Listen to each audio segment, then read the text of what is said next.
যে আপনারে ফোন দেওয়া হইব ঘন্টার পর ঘন্টা আপনার লগে মাত হইব আবুল তাবুল মাত বক্কর চক্কর মাত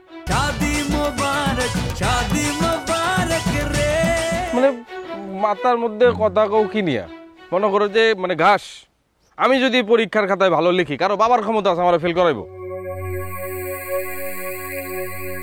আরে বাবা অ্যাটলিস্ট চেষ্টা তো করতে পারে ঠিক না যে আপনি ফেল যেন করেন। যাই হোক খালি রাত কিতা ফোন আইছিল না একটা? আইছিল, ধরতে পারি নাই। আজকেও তো ফোন দিছিল, আজকেও তো আপনি ধরছেন না। আচ্ছা এরপরে ফোন আইলে ধরবো না? না ধরবা না, টুনিয়ে ফোন দিলে টুনির ফোন ধরবা না। এটা একটা প্ল্যান চলে বুঝছেন, যে আপনারে ফোন দেওয়া হইব ঘন্টার পর ঘন্টা আপনার লগে মাত হইব আবুল তাবুল মাত বক্কর চক্কর মাত মাতিয়ে আপনার সময় নষ্ট করিয়া আপনার ব্রেনডে নষ্ট করিয়া, ঠিক আছে, পড়াশোনার মুড উড সব বাগাইয়া দিয়া যেন আপনি পরীক্ষাত ফেল করেন। আমারও হয়েছিল যেন এই কাজ আমিও করি, কিন্তু আমি রাজি হয়েছি না। আমার মনে হইল আপনারা এখন সতর্ক করিয়া দিই, এর লাগে আমি আপনারা সতর্ক করছি। তোমার ধন্যবাদ, এই ঘটনা জানায় খুব উপকার করছো। ঠিক আছে, তো আসলে কি তা আমি চাই আসলে যে আপনি যেন ডিগ্রি পাস করেন, আপনি যেন মনারেও বিয়া করেন।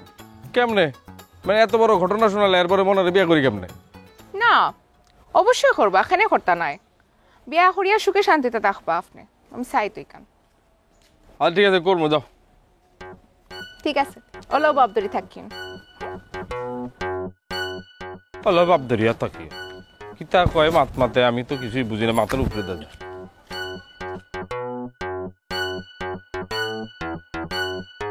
সরি। না না ঠিক আছে। ওই আসার সময় মুক্তরের সাথে দেখা হইলো, আর জানেন তো মুক্তরটা কেমন, এমন গল্প শুরু করে দিল শেষই করে না। পরে কোনো মতে পাশ কাটে আসলাম আর কি। চলেন মানে যাবো না কই? চলেন ওই সামনে গিয়া একটা রিক্সা নিব, চলেন। মানে তুমি আমার লাগে রিক্সাতে ঘুরবা? আজকে আপনার লগে সারাক্ষণ ঘুরুম। তাহলে তো ভালোই হয়, চলো যাই।